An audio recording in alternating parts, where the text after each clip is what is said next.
السلام علیکم، ویڈیو کے دوسرے حصے کے ساتھ حاضر۔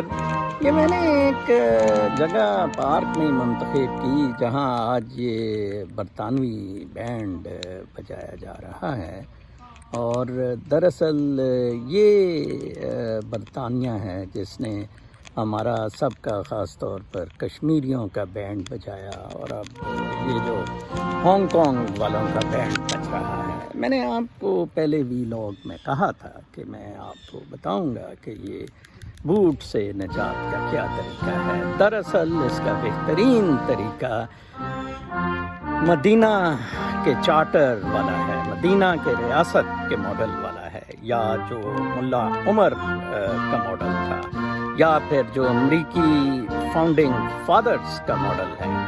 ان ماڈلز پر انفارچونیٹلی عمل نہیں کیا گیا۔ ملا عمر کو تو تمام باقی مسلمان ملکوں نے، برادران یوسف نے ہی تباہ و برباد کر دیا، اور باقی بھی جون سا ہے وہ کچھ نیگیٹو فورسز نے آ کر حملہ کر دیا۔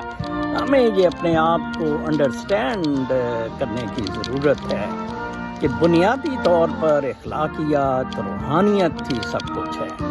یہ پیسہ، طاقت، جیسا کہ میں اکثر گیری زکاف کا سیڈ آف دا سول کی مثال دیتا ہوں، جس میں اس نے کہا ہے کہ اوتھینٹک پاور جون سی ہے وہ پیسہ نہیں ہے اور یہ والی اتھارٹیز نہیں ہے۔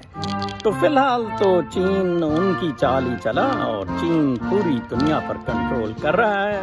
اس کے بعد والا دیکھتے ہیں کہ کیا چین بدھسٹ ماڈل لا کر انسانی ایوولوشن کر سکے گا، یا امریکہ سے انسانی ارتقاء فاؤنڈنگ فادرز والے ماڈل سے ہوگا۔ شام تک کے روحانیت کے ویلاگ تک اجازت، اللہ نے کے